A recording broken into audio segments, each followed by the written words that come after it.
Lean in a little closer. If you're listening in your car, maybe check the back seats. If you're home, make sure the door is actually locked. I'm Josh, and you're listening to Stories by the Campfire. Tonight, we're talking about mimics. Not just some legend or tricks of the light, but something demonic. Something that doesn't just want to look like you, it wants to replace you. This one is called the Grinning Guest. The worst part about a demonic mimic isn't the sight of it, it's the sound of it, learning to be you. In the deep woods, 3 hikers, Elias, Sarah, and Caleb, found an abandoned hunter's cabin to escape a sudden freezing fog. Around midnight, Caleb stepped outside to gather more wood from the porch. He was gone for less than a minute when the door opened and he stepped back in with his arms full of logs. He sat down by the fire, staring intently at the flames. "Caleb, you alright, man?" Caleb didn't look up. He just let out a low, wet whistle.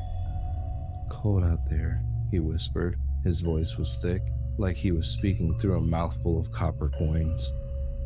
10 minutes passed in silence. Then, from deep in the woods outside, far past the porch, a scream ripped through the fog. It was Caleb's voice.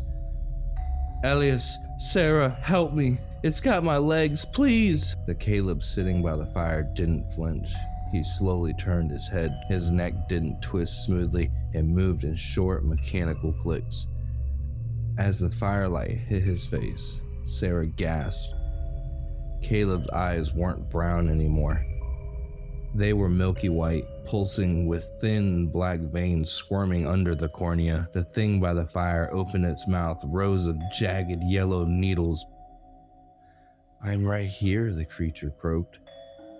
Outside, the real Caleb's voice screamed, turning into horrific, gurgling sobs. "It's taking my face! Oh God, it's taking my..." The voice outside cut off with this wet snap. The creature by the fire didn't move towards them. Instead, it began to unmake itself. The skin on its face began to bubble and slop off in wet, heavy strips, revealing a pulsing, raw musculature underneath. It wasn't just imitating Caleb anymore. It was consuming the very memory of him. The screams from the woods started again, but they were coming from the creature's stomach. It was a chorus of everyone it had ever taken. The high-pitched wail of a child, the frantic prayers of an old man, and now, the distinct rhythmic sobbing of Caleb. The mimic's jaw unhinged, dropping down past its chest. From the darkness of its throat, a pale, spindly arm reached out. The hand at the end was small, a child's hand, and it beckoned Sarah to come closer. "We're lonely," the child's voice said from the mimic's chest. "Caleb is in here. He's so warm. Don't you want to be warm, Sarah?" The creature lunged, skittering across the ceiling like a spider, its limbs snapping and locking into place. It dropped down between Elias and the door, cutting off the exit. Elias grabbed a heavy iron poker from beside the stove and swung. The metal connected with a sickening thud. But instead of blood, a thick black ichor, smelling like sulfur, oozed from the wound. The mimic didn't cry out. It leaned into the strike, its chest cavity opening up like a jagged, tooth-lined ribcage. It swallowed the iron poker whole. "That tasted like anger," the mimic hissed, now using Elias's own father's voice. The freezing fog began to bleed through the cracks in the cabin walls. The creature leaned down, its face inches from Elias's. The transformation was complete. It didn't look like Caleb anymore. It looked like Elias, a perfect mirror image, right down to the scar on his chin. The mimic smiled, its eyes turning solid obsidian black. It turned to Sarah with a look of perfect husbandly concern. "Go home, Sarah," the mimic said, its voice now indistinguishable from Elias's. "I'll handle the wood.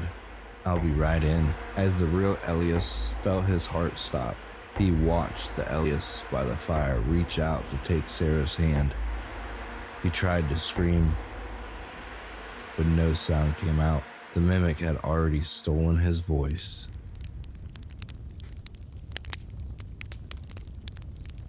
The scariest thing about that story isn't the monster in the woods. It's the idea that the people we know best can be stripped away and replaced by something that sounds just like them, but lacks a soul.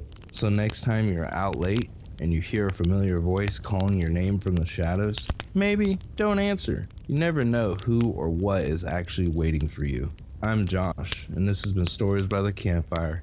Keep your lights on and your doors locked. I'll see you at the next fire.